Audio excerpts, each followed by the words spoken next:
음력 병원은 2월 초하루입니다. 인연이 있거나 인연이 없거나 생명 가진 모든 존재들을 진심으로 존경하고 사랑합니다.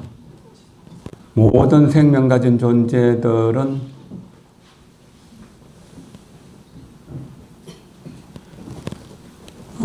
과거 어느 생엔가 나의 아버지였거나 어머니였을 것입니다.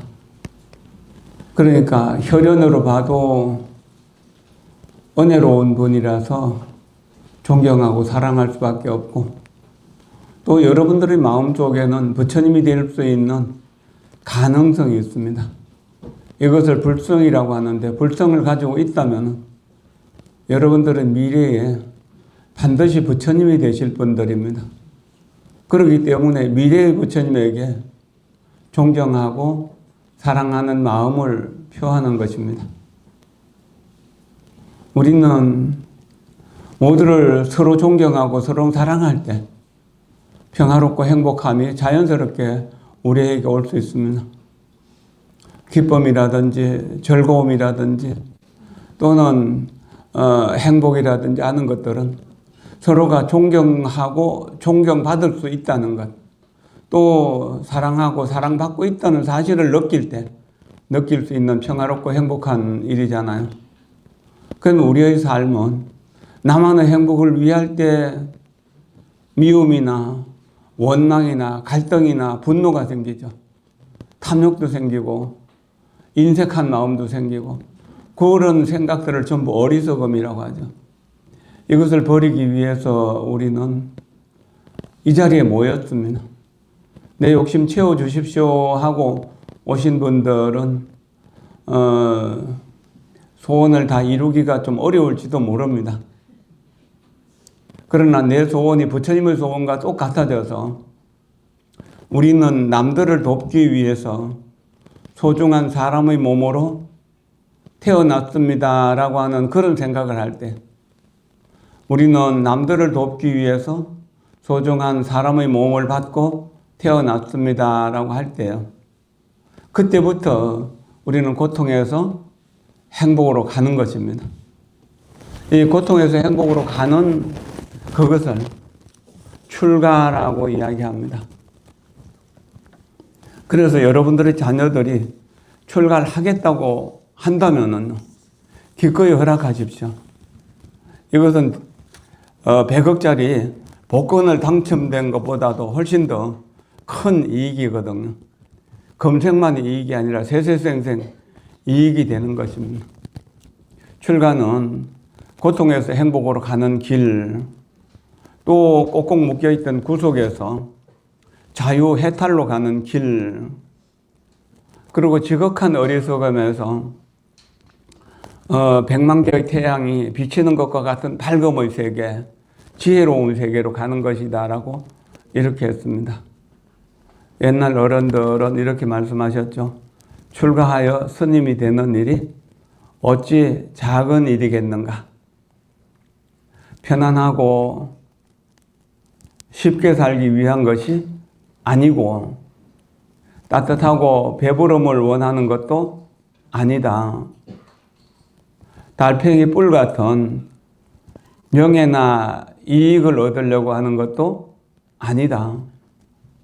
내가 이제 생사의 고통을 벗어나기 위한 것이고, 중생을 제도하기 위한 것이고, 번뇌를 끊기 위한 것이고, 삼계의 고통바다를 건너기 위한 것이고, 부처님의 지혜 목숨을 이으려고 하는 것이다. 부처님이 지혜 목숨을 이어서 부처님과 같은 지혜와 자비를 갖추게 된다면 출가한 목적을 이루게 되는 것이죠. 그럼 생사로부터 자유로워지는 것이고, 중생을 제도할 수 있는 것이고, 번뇌를 끊을 수 있는 것이고, 삼계의 고통바다를 건널 수 있는 것이다. 그래서 출가는 대단한 공덕을 이루는 것입니다. 이미 부처님이 돌아가신 지 2600년이나 지났고, 또 그 불법은 점점 쇠퇴해 가고 있습니다. 무너져 가고 있습니다. 어떻게 우리가 편안하고 쉽게 살기만 바라겠는가? 그러려고 한다면 우린 출가한 뜻을 저버리게 되는 것입니다. 옛날 어른들이 음력 2월은 바람이 많은 달이다. 봄이 오기 위해서 바람이 많이 불죠. 그래서 사람 마음도 흔들리고 재앙이 많은 달이다라고 그랬습니다. 그러나 재앙이 많은 이 시기에 부처님이 출가를 하셔서 2월 8일은 출가제일이고 또 수행을 하셔서 6년 만에 깨달음을 얻으셔서 중생을 제도하기 시작해서 45년 동안 중생을 제도하시고 2월 보름날 열반에 드셨습니다. 이러니까 이제 출가제일과 열반제일이 있어서 초여들에부터 보름까지는 따로 이제 정진하는 스님들 세계에서는 특별한 정진을 하는 거죠. 출가에서 열반까지. 그리고 많은 절에서 그 특별 기도를 하거나 특별 정진을 하는 그런 일들도 있습니다. 우리는 그것을 생각하면서 그럼 출가의 뜻, 이것이 어떻게 열반이라고 하는 결과를 이룰 수 있는가? 출가는 씨앗이 원인이 된다면은 열반은 결과가 되는 것이죠. 그것을 이제 이루기 위해서 몇 가지를 우리가 생각해야 됩니다. 그러면 출가해서 열반을 얻을 때까지 어떻게 살아야 되는가? 어떻게 살아야 되는가? 출가 이전까지는 고집 속에서 살았습니다. 괴로움과 괴로움의 원인 속에서 살았죠. 괴로움의 원인을 계속 만들면서 그것을 행복을 찾아가는 길이라고 생각했던 겁니다. 그러니까 그거 가지고는 진정으로 행복할 수 없는 것이죠. 그럼 괴로움을 소멸하는 방법이 있는가? 있다. 그 방법을 찾아가자. 그 방법을 찾아가는 것이 우리가 선하게 살고 청정하게 사는 것이다. 가지가지 나쁜 짓을 꾸맨들 하오리까 착한 일을 얼마든지 받들어 행하리니 이리하여 이내 마음 깨끗만 하여지면 이것이 부처님들 가르치신 법이라는. 당나라 때 아주 훌륭한 선비이면서 문장가였던 백낙천이라고 하는 분이 있습니다. 그분이 불교도 잘 알고 유교도 잘 알고 세상에 뭐 좀 모르는 것이 없고 또 거칠 것이 하나도 없었습니다. 그래서 어떤 고을에 도지사로 가게 됐습니다. 자사라고 하는. 그래서 도지사로 가게 되어가지고 이제 인수인계를 끝내고 이 지역에 도인이 있느냐라고 하니까 저 도인인지는 모르지만 날마다 나무 위에 앉아가지고 참선하는 스님이 계십니다. 그럼 한번 찾아가 보자. 그래서 이제 산을 올라서 그 조그만 암자에 갔습니다. 까치집처럼 짓고 산다고 해서 작소 도림선사라고 하는 분이었습니다. 이분에게 물었습니다. 도대체 불법이라고 하는 게 무엇입니까?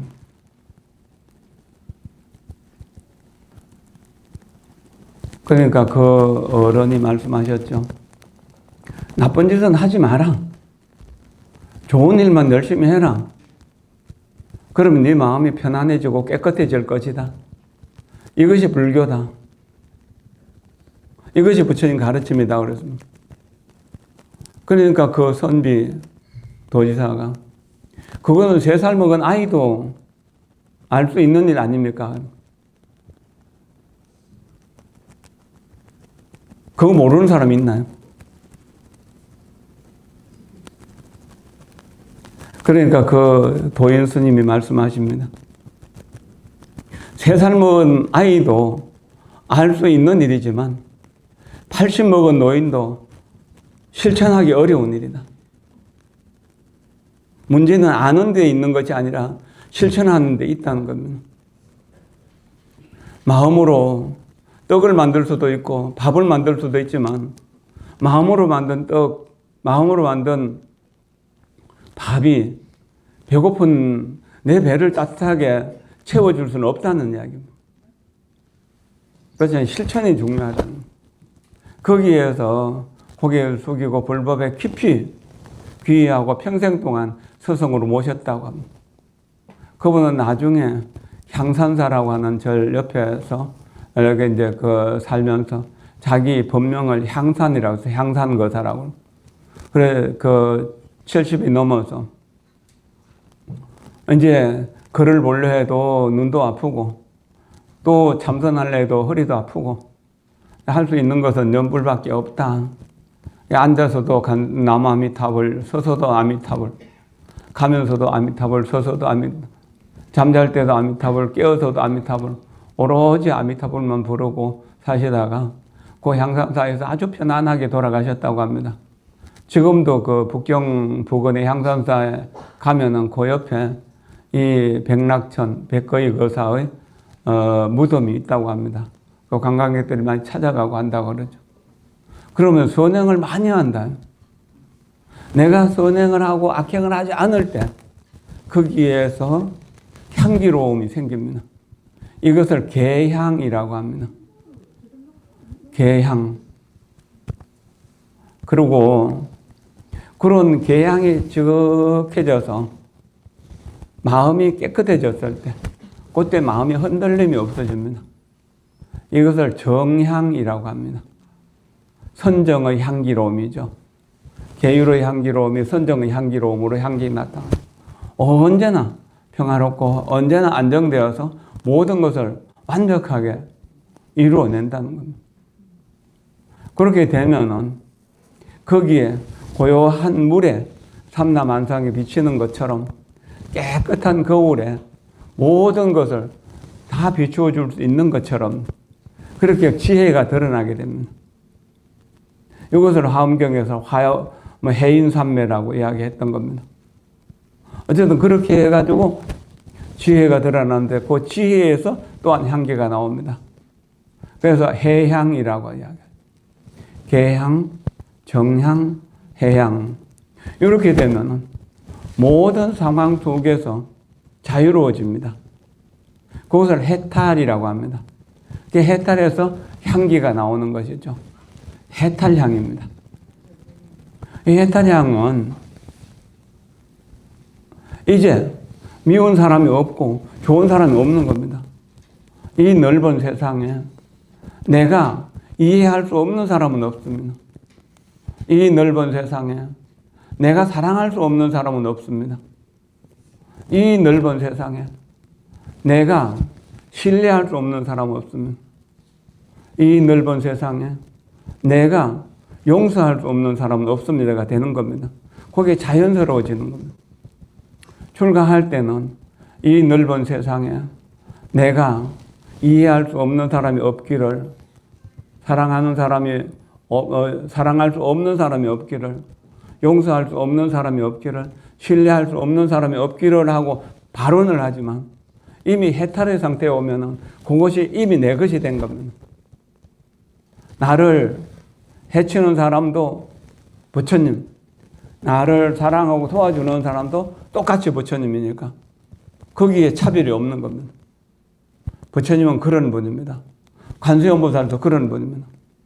한쪽에는 관세음보살이 부처님을 짊어지고 한쪽에는 악마를 짊어지고 그렇게 사시거든요.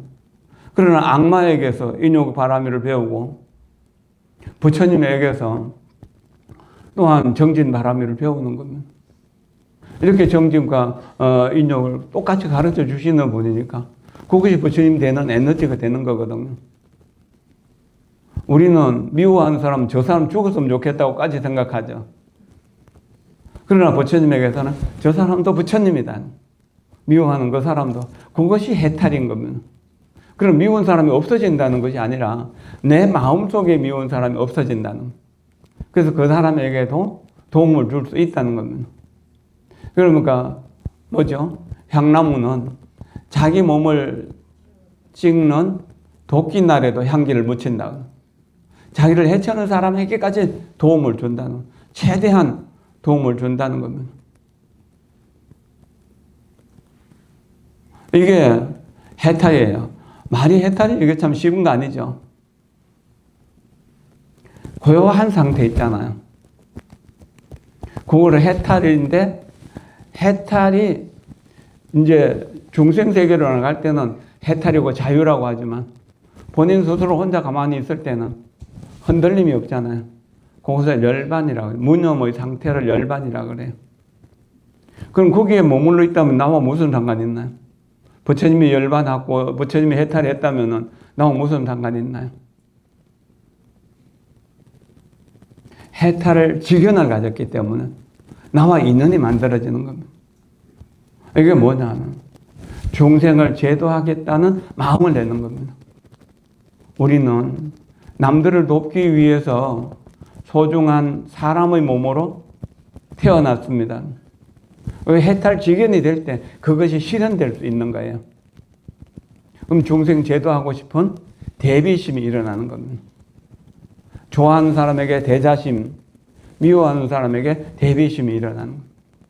그러나 그것이 미워하는 사람이라고 하더라도 미워한다는 생각 없이 그냥 도움을 주는 겁니다. 하늘에 있는 달이 물마다 다 비치죠. 사람 눈마다 다 비치잖아요. 우리는 하늘에 있는 달을 다 볼 수 있잖아요. 그러나 하늘에 있는 달이 내한테 내려온 일이 있나요? 물에 비친 물로 내려온 일이 있나요? 없지요. 그대로가 해탈이라고 하는 겁니다. 그럼 해탈 직연이 된다고 해서 달라지나요? 달라지는 것이 아니죠. 하늘에 있는 태양이 물마다 다 비치고 하늘에 있는 달이 물마다 다 비친다고 해서 태양이 내려오는 일도 없고 달이 내려오는 일도 없다는 겁니다. 이게 이제 해탈 직연으로 중생을 제도해도 제도했다는 생각이 없는 것이죠. 건강경 제3분에서 구류 중생을 다 제도해서 그 구류 중생 모두가 다 모여 열반에 들었다고 하더라도 실제로 한 중생도 제도했다는 생각이 부처님에게 남지 않는다는 겁니다. 이것이 뭐냐? 제2분에서 건강경 제2분에서 말하는 항복귀심. 항복, 그 내 마음을 항복받는 겁니다. 그럼 뭐 남을 미워하거나 좋아하는 마음을 항복받는다. 이익이다 손해다 하는 마음을 항복받는 겁니다. 즐겁게 평온하고 안정되게 살아갈 수밖에 없는 겁니다. 그러면 어떻게 머무릅니까? 그 평화롭고 안정된 곳에 머물면서 하늘에 있으면서 모든 중생들의 몸에 비친다는 겁니다. 하엄경에서 7척 9회로 다니면서 9번 법회를 열었지만 처음 깨달음의 자리 보리도량을 떠나지 않았다는 이야기 그겁니다. 모든 중생을 다 제도하러 중생들에게 다 나타나지만 실제는 한 걸음도 옮긴 것이 아니다는 겁니다. 가도 제자리를 떠나지 않았다는 겁니다. 도착해도 늘 그 자리라는 이야기죠. 부처님 해탈하셨죠. 또 열반하셨잖아요. 부처님 현주소를 알아야 우리 부처님 찾아갈 텐데 우리 부처님 주소를 좀 알아봅시다.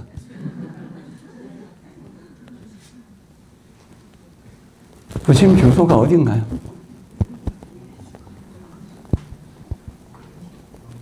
자, 부처님 주소를 알기 전에 내가 부처님 찾아가는데 내 주소도 알아야죠. 자, 우리들의 주소는 어떻습니까? 자, 지금이라는 시간이죠. 그리고 여기라는 공간이죠. 그럼 지금 여기서 부처님 찾아가는데 부처님은 어디 계시나요? 우리 마음속에 계시잖아요. 그러니까 뭐죠? 지금 여기 내 마음이 나의 현주소이기도 하고 부처님의 현주소이기도 하고 관세음보살의 현주소이기도 하다. 모든 사람들의 현주소는 그럼 지금 여기에 우리가 온전히 100% 깨어 있을 수 있다면 지금 여기가 극락정토다. 지금 여기가 극락정토다. 지금 여기가 극락정토다. 잊지 마십시오. 극락세계를 서쪽으로 비행기를 타고 갈 수도 없고 인공위성을 타고 갈 수도 없어요. 지금 여기 개향, 정향, 해향, 해탈향, 해탈 직연향이 향기롭게 번지고 있는 지금 여기가 바로 부처님의 자리다.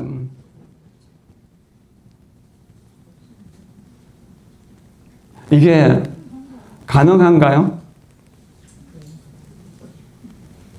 부처님 만나러 가고 싶다면, 불국토로 가고 싶다면 숨을 들여쉬면서 지금 여기가, 내쉬면서 극락정토다.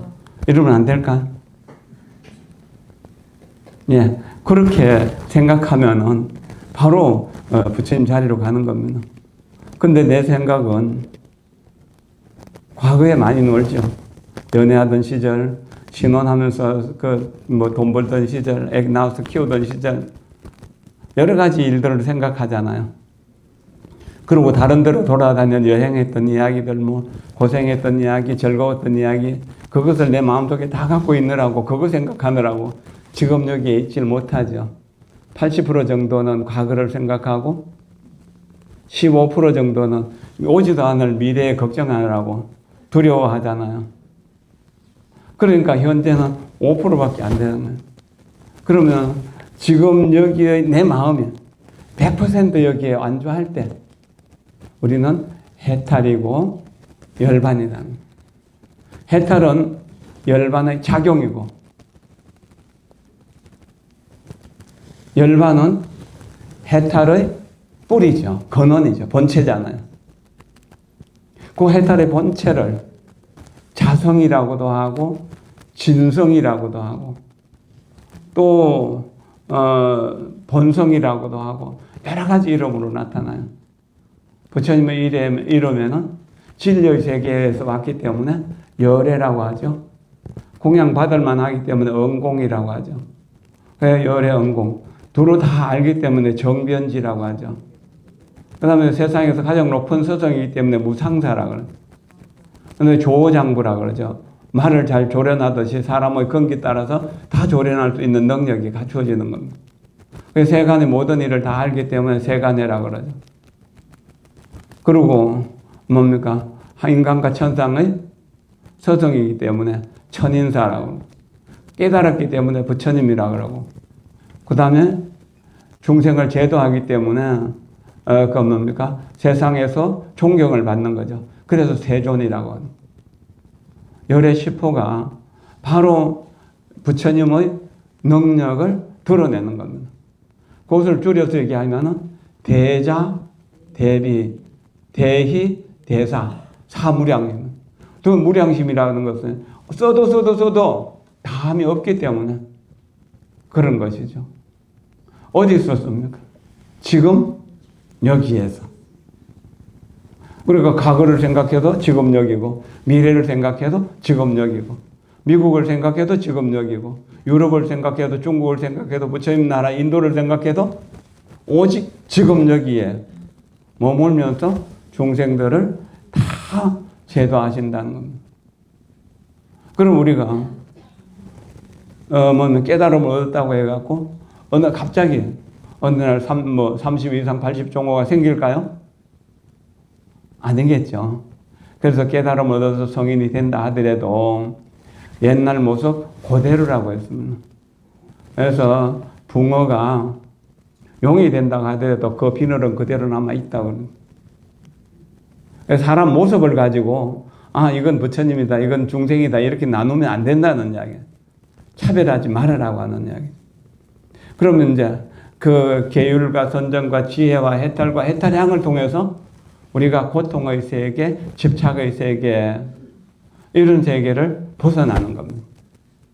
그때 이제 자유를 얻게 되는 걸 해탈이라 그러고, 그때부터 중생을 제도할 수 있는 힘이 나오는데, 중생을 제도하는 힘을 해탈직연의 향이라고 그렇게 이야기합니다.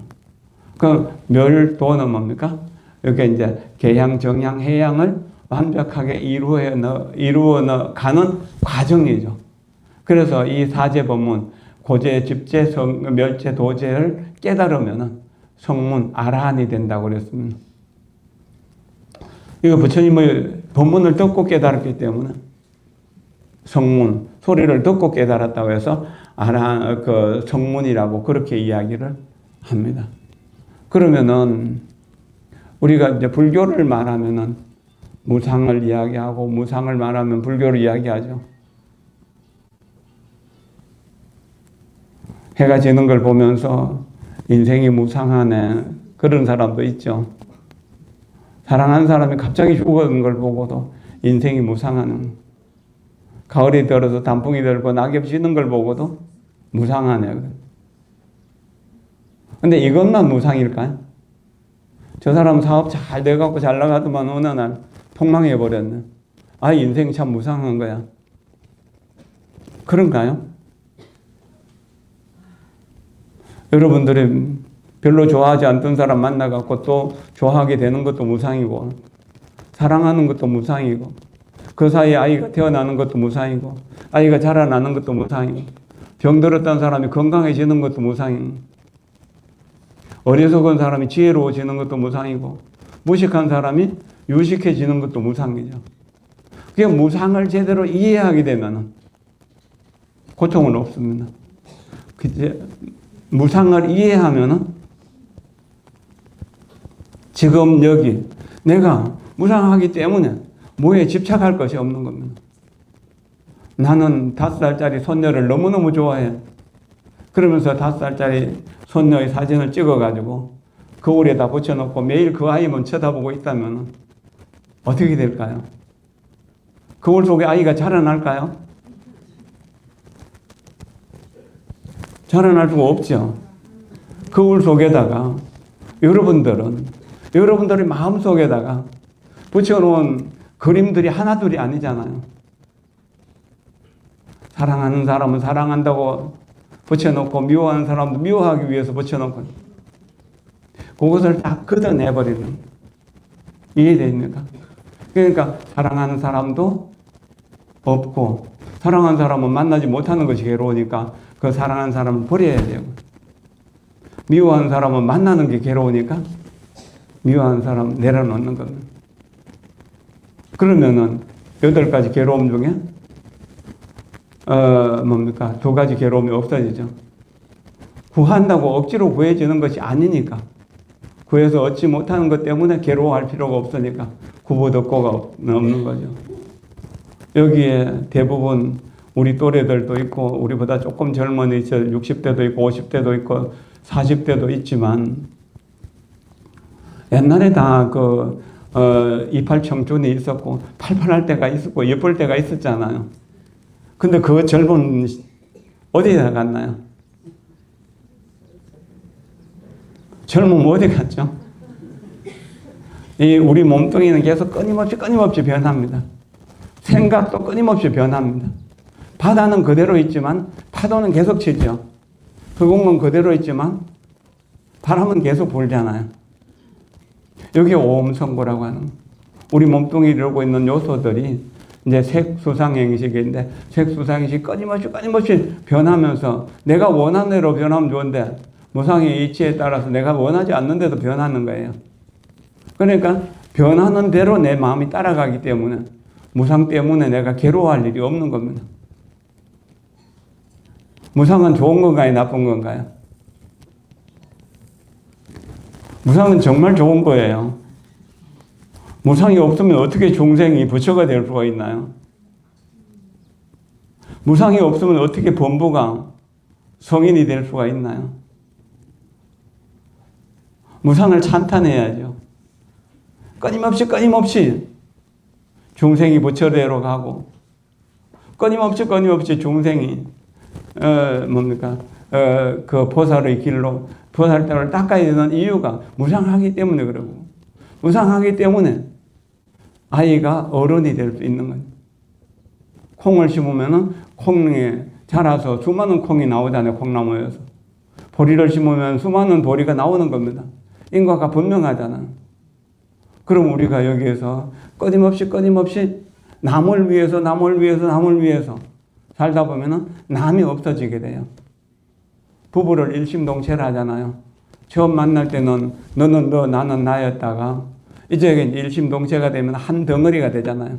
남편은 아내를 위해서 살고 아내는 남편을 살리기 위해서 산다. 그 사이에서 자식이 태어나면 자식은 또한 뭡니까? 부모를 기쁘게 해주는 걸로 살리고 부모는 자식들의 의식주를 해결해 주면서 또 가르치면서 살려나가는 거잖아요. 이렇게 살리는 삶이 끊임없이 이루어질 수 있는 겁니다. 살려내는 삶입니다. 며칠 전에 어떤 분이 문자로서 인생은 사는 것이 아니라 살아내는 것입니다 라고 그래서 제가 살아내는 것이 아닙니다. 살려내는 것입니다 라고 답을 했습니다. 나는 내 주변에 있는 모든 사람들을 살려내기 위해서 여기에 존재합니다. 그게 방생의 뜻이잖아요. 무상의 이치를 알면은 남을 살리는 일이 나 자신을 살리는 일을, 남을 돕는 일이 나 자신을 돕는 일과 다르지 않다는 거죠. 그렇기 때문에 남을 돕는 일이 쉬워지고, 남을 사랑하는 일이 쉬워지고, 남을 해치는 일이 어려워지는 겁니다. 남의 것을 빼앗거나 욕심내는 거, 그 꿈속에서 여행을 바라는 그런 생각이 없어지게 되는 겁니다. 그때부터 평화로움과 그때부터 자유로움이 생기는 겁니다. 내가 만나는 사람마다 기쁨을 주고 즐거움을 주고 희망을 주고 이익을 주고 지혜를 주고 미소를 주면서 살았다면 어디를 가더라도 내가 그렇게 준 사람들을 만나게 될 거잖아요. 그럼 내가 난처한 경우가 생겼을 때, 넘어졌을 때 잡아 일으켜 주는 사람이 있을 것이고, 남들에게 모함을 당하고 어려워졌을 때 또 나를 도와주는 사람이 있을 거잖아요. 그러니까 존경과 사랑 속에서 살아가게 됨으로 인해서 내가 어려운 일을 이겨낼 수 있는 힘이 자연스럽게 생긴다는 겁니다. 이것이 해탈한 사람, 또 해탈을 이제 통해가지고 중생을 제도한 사람의 길인 것입니다. 출가는 그 일을 하는 것이거든요. 그러면은 이름이라고 하는 거 생각해 봅시다. 나라고 하는 거. 여러분들이 그냥 저를 지연스님이라고 부르죠. 그러나 우리 스승님이 나를 볼 때는 제자라고 그러죠. 제자가 볼 때는 스승이라고 그러죠.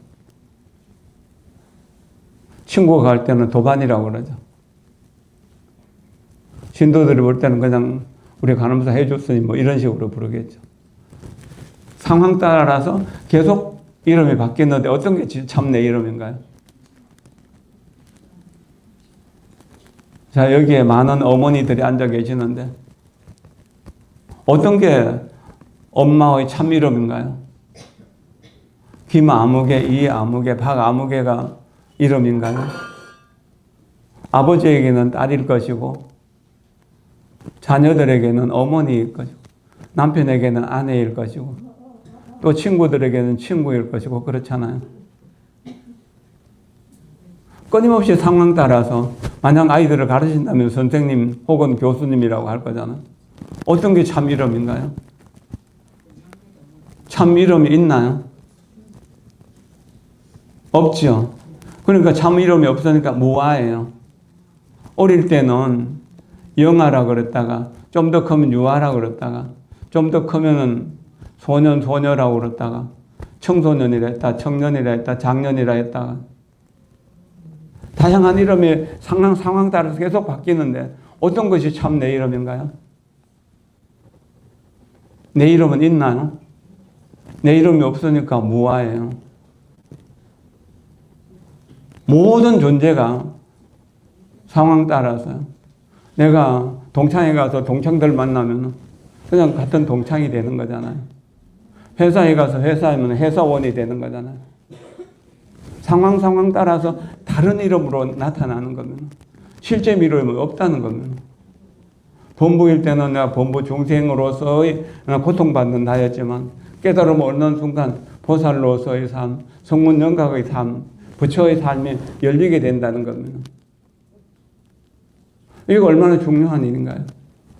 이걸 알게 되면은 내 이름이 남에게 못났다고 부르는 이름이라 해도 내가 싫어할 일이 없고 잘났다고 부른다고 해도 좋아할 일이 없어지는 거죠. 그저 평화롭고 그저 안정이 될 수밖에 없는 겁니다. 요 재범무화를 깨닫고 재행무상을 깨달을 때 우리는 열반적정을 얻을 수가 있어요. 열반은 고요한 가운데 해탈을 뭐죠? 모든 중생들을 향해서 나가서 자유롭기 때문에 그러니까 물에 비친 달처럼 모든 물에 다 나가되 나간 것이 없기 때문에 적정인 겁니다. 비로자나부를 모신 주불로 모신 법당을 적광전 혹은 대적광전이라고 합니다. 제가 처음에 해인사에서 삼위계를 받고 거기서 그 대적광전에서 삼천배도 하고 매일 예불 하고 그것도 성철스님, 고함스님 법문도 듣고 그렇게 해인사에서 한 10년 정도 살았거든요. 그 주법당이 대적광전이에요. 그럼 대적이라고 할 때 고요한, 크게 고요한, 거룩하게 고요한 대적을 적정이라고, 열반적정이라 적정이라고는 고요하고 고요한 상태. 근데 그 고요하고 고요한 상태는 죽어있는 모습과 똑같지 않아요. 그것을 원적이라고도 이야기를 합니다. 원만한 고요함이라고. 그런데 그 밑에 빛광자가 붙음으로 해서 해탈의 모습으로 중생들에게 나타나는 겁니다. 열반은 대적이라고 한다면 또는 원적이라고 한다면 적정이라고 한다면 해탈은 빛으로 빛은 비치는 게 힘이잖아요. 태양이 우리에게 따뜻한 기운을 주기도 하고 밝은 기운을 주기도 하죠. 그럼 태양이 우리에게 주는 밝은 기운을 부처님이 우리에게 주는 지혜로움이라고 해요. 빛광자가 들어간 것, 빛일 조자가 들어간 것, 그 다음에 이제 태양이라든지 일, 또 달, 월, 그 다음에 등불, 등, 이런 것들은 전부 밝음을 의미하는 거예요. 이거는 지혜를 상징하는 것입니다. 그 태양이 부처님이라면, 부처님이 우리에게 주는 따뜻함은 자비라면, 밝음은 지혜가 된다는 거예요. 그 밝음으로 인해 가지고 세상을 제대로 볼 수 있죠. 눈을 똑바로 뜨고 밝은 태양을 밑을 걷는 것과 같다. 건강경을 수지 독성하면 그렇죠. 건강경을 이해하면은. 그래서 장애물이 있을 땐 장애물을 피해갈 수도 있고 편안한 길을 갈 때는 좀 빨리 갈 수도 있고 그러는 거잖아요. 그러나 눈을 감고 캄캄한 밤중에 가게 되면 어떻게 되나요? 그럼 걸려서 넘어지기도 하고 문제가 많죠. 또 비가 오는 데다가 그 길까지 험하면 어떻게 되나요? 그래서 그러기를 또 장님이 가게 되면 넘어지고 엎어지고 자빠지고 해가지고 그게 진짜 지 스스로 잘못해갖고 넘어지고 자빠지고 깨지고 뭐 이렇게 다쳤으면서도 옆에 사람 때문이라고 하면서 늘 화내고 원망하고 미워하면서 사는 거 아닌가요? 이게 중생의 삶인데 출가하게 되면 이제 거기서 벗어나는 거예요. 이해하는 길로 열리게 되는 겁니다. 그럼 지혜의 빛은 이해할 수 있는 능력이고요. 자비의 빛은 사랑할 수 있는 능력이라고 할 수 있어요. 이해가 되셨습니까? 이렇게 이해해 나가는 겁니다. 그렇게 이해해 나가다 보면 어느 날 그것이 완벽하게 100% 이해할 수 있는 능력이 생기고 100% 사랑할 수 있는 능력이 생기는데 그때가 열반이고 해탈이란 열반은 고요한 상태가 이야기되는 거고 해탈은 자유로우니까 모든 중생을 제도하러 나가는 모습이 되는 겁니다. 진리의 세계라고 해서 진리라고 해서 진여라고도 하고 진여는 또 변함이 없기 때문에 여여라고 합니다. 어디 가더라도 여여라고 합니다.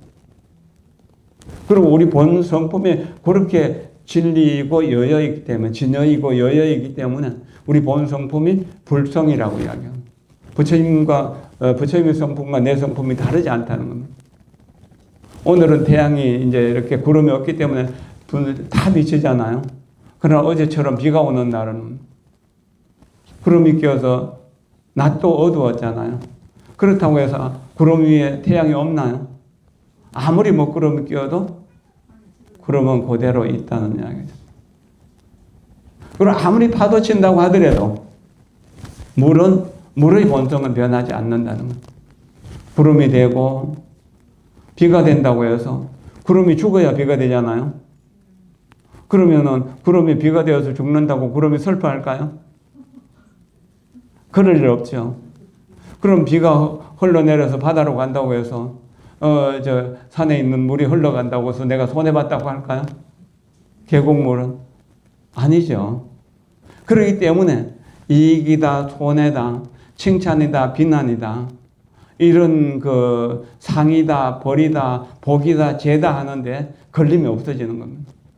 진리의 세계에도 집착하지 않고 또 중생의 세계 안에도 집착하지 않기 때문에 악마를 짊어지고 부처를 짊어지고 있다 하더라도 그게 문제가 될 게 하나도 없어요. 반야신경에서 중간 끝부분에서 뭡니까? 반야바라밀다를 의지하는 연고로 마음에 걸림이 없고, 그렇죠?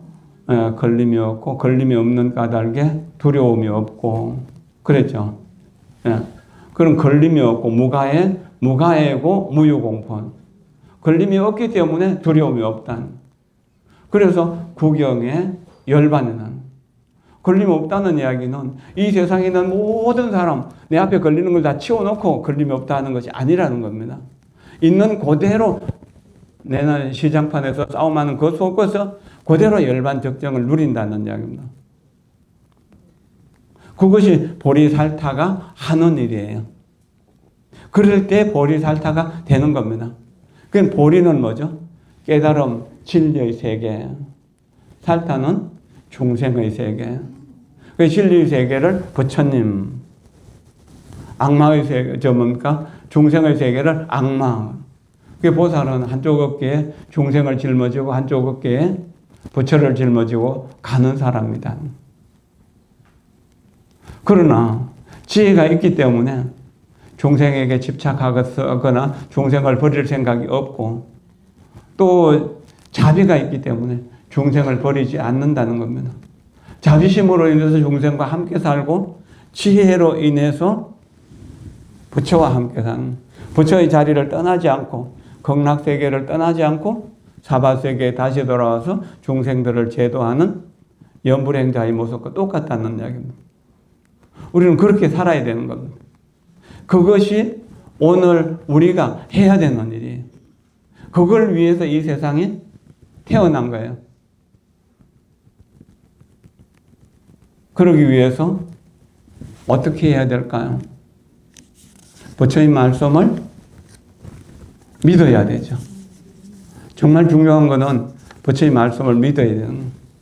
부처님을 믿고 부처님 말씀을 믿으면 나도 부처님이 될 수 있다는 사실을 믿게 되고 부처님이 되어야지 하는 원력이 생기는 겁니다. 그런 원력에 의해서 우리가 한 걸음 한 걸음 정진해 나가고 한 가지 한 가지 진리에 대해서 이해하는 겁니다.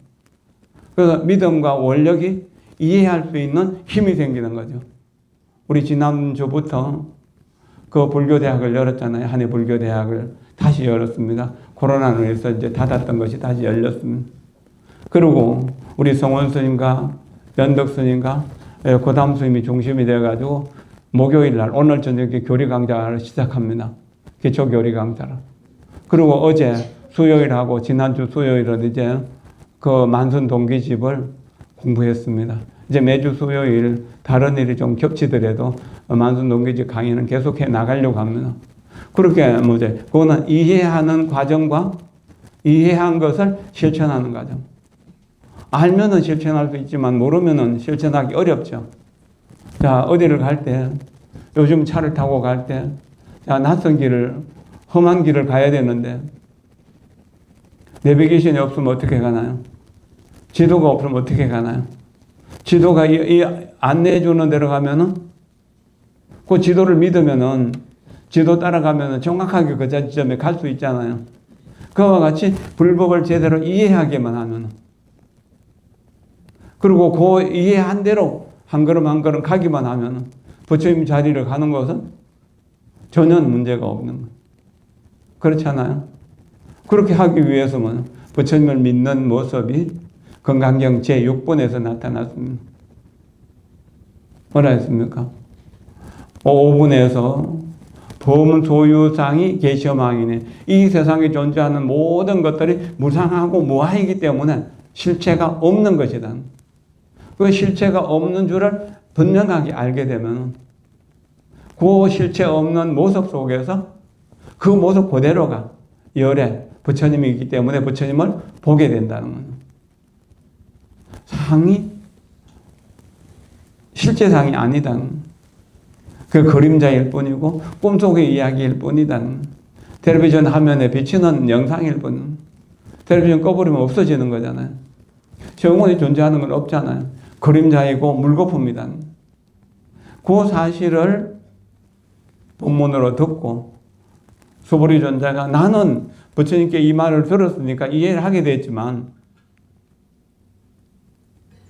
500세, 500세, 500세, 500세, 500세 투쟁 뭡니까?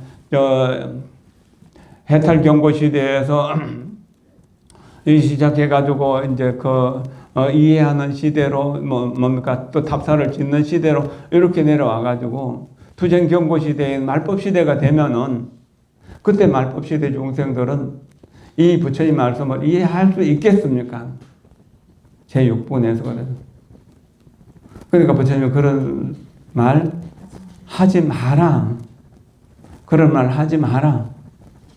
후후 500년, 2500년이 지난 말법 시대라고 하더라도 계율을 지키면서 계율을 가지고 복을 닦는 사람이 있을 것이다. 지계수복자. 계율을 가지고 복을 닦는 사람이 있을 것이다. 이 사람은 이 글귀에 대해서 믿음을 가지게 된다. 그리고 이것이 진실이라고 이해하게 된다. 그리고 실천하게 된다.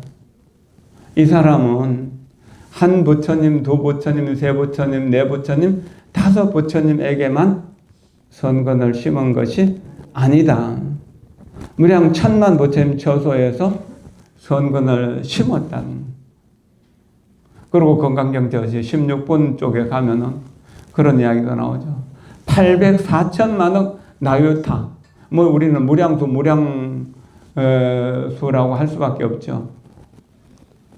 그 많은 부처님을 만나면서 한 부처님도 내가 그냥 보낸 일이 없다.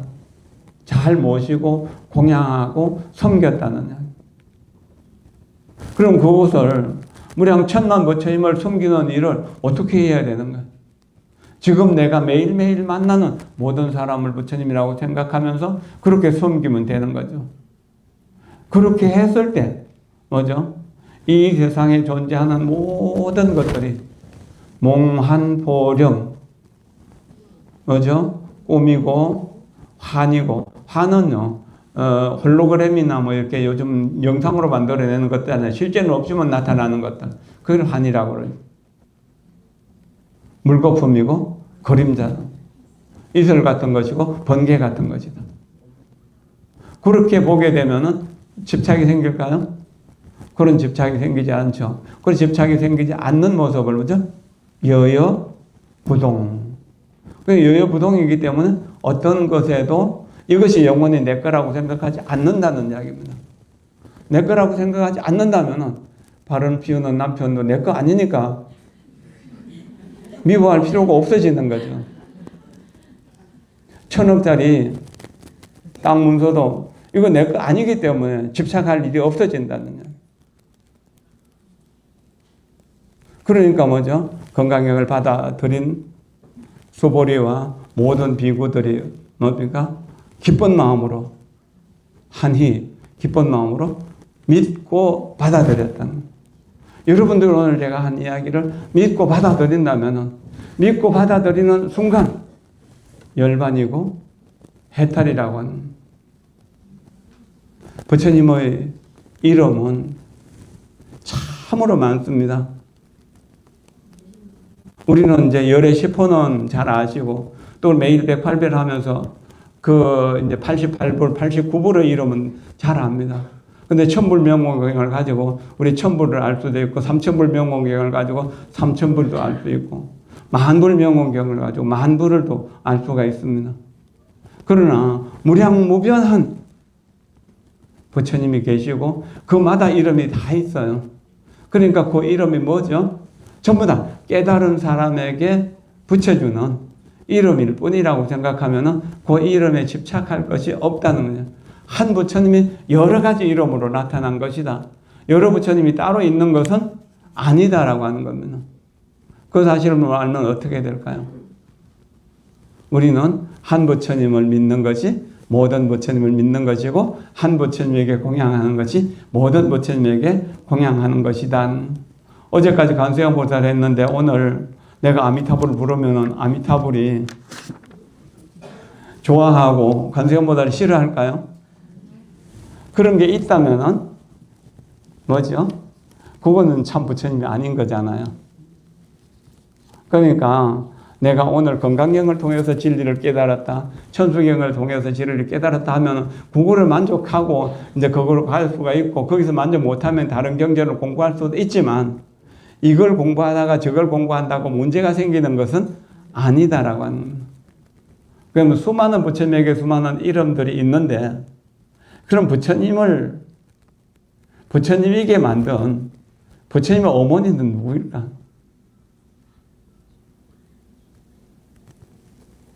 관세음 보살, 천수경에서 보면은 관세음 보살의 원력을 쭉 설명하고 있죠. 그 원력을 뭐라 그러죠? 준재보살이라고 했습니다. 부처님의 어머니가 되는 관세음 보살. 그래서 7만억 부처님의 어머니이신 준재보살 마살께 귀의합니다. 그러면은 그 관세음 보살은 누구인가? 바로 마야부인. 마야부인이 부처님의 어머니잖아요. 실달타의 어머니잖아요. 그분이 뒤에 서가모니불이 되죠. 그리고 이게 대승불교로 오면서 관세음 보살이 되고, 천주교로 가면서 마리아가 되는, 성모라 그래요. 성인을 낳는 어머니라는 것. 그리고 하엄경에 가면은 마야부인 선지식이 됩니다. 선제동자를 깨달음을 얻게 해주는 53명의 선지식 중에서 한 명인 마야부인 선지식이 돼요. 그 마야부인 선지식조에 보면은 나는 서가모니 부처님의 어머니만이 아니다. 과거 모든 부처님의 어머니이고, 현재 모든 부처님의 어머니이고, 미래 모든 부처님의 어머니이다. 여러분들이 기도하면서 어떻게 해야 되는가? 나도 부처님처럼 저렇게 마야부인처럼 부처님이 되어야 되겠다. 부처님은 어머니가 되겠다고 이렇게 소원하십시오. 그러면 여러분들의 아들, 딸들이 부처님처럼 거룩한 아들, 딸이 될 수 있는 것입니다. 이것이 삶의 목표예요. 그럼 부처님이 되는 것이 열반이고 해탈이라면 부처님 어머니가 되는 것, 남들을 부처님 되게 하는 것, 그 사람은 그런 사람이 되는 것, 그것을 해탈지견이라고 이야기할 수 있죠. 그렇게 하기 위해서 어떻게 해야 되나요? 지난 시간에 제가 말씀드린 발언문을 읽어주는 걸로 오늘 법회를 마쳐도 되겠습니까? 예, 달라이라마 존자의 발언문 읽어봅니다. 여러분들이 그 나중에 지갑에 있는 거 매일매일 한 번씩 읽어보세요. 발언문. 지금부터 죽을 때까지 나는 모든 중생을 돕기 위하여 삼보님께 귀의합니다. 지혜와 자비를 수행하여 지금부터 목숨을 마치는 날까지 나는 남들에게 이익과 도움을 주기 위해 최선을 다할 것입니다. 적어도 그렇게 할 수 없을 때에는 그들에게 피해를 끼치지는 않을 것입니다. 나는 죽을 때까지 그렇게 하도록 노력할 것입니다. 적어도 오늘 하루는 그렇게 할 것입니다. 저녁에는 나의 행동이 유익하고 도움을 주는 것이었으면 기뻐하고 남은 여생을 그런 식으로 지내겠다고 굳게 결심합니다. 달라이라마. 달라이라마 자리에 여러분들의 이름을 써넣으십시오. 여러분들이 발언이 될 수 있도록, 나는 내 이름을 써넣어서 내 발언이 될 수 있도록. 부처님은 어머니가 되는 것이 목표가, 이게 대성불교예요. 그럼 부처님이 되는 열반을 얻는 것을, 거기서 멈추는 것을 소성이라고 그러고 상자부 불교라고 그럽니다.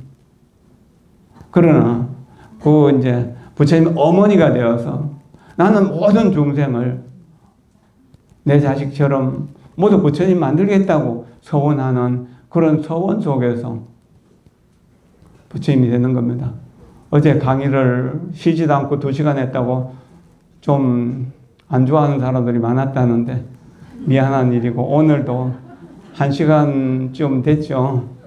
여러분들을 오랫동안 앉아서 지루하게 했었는데 방송국에서 촬영하는 것이라 이제 편집해서 40분은 돼야 되기 때문에 이야기를 좀 길게 하라 해서 이야기를 길게 했습니다.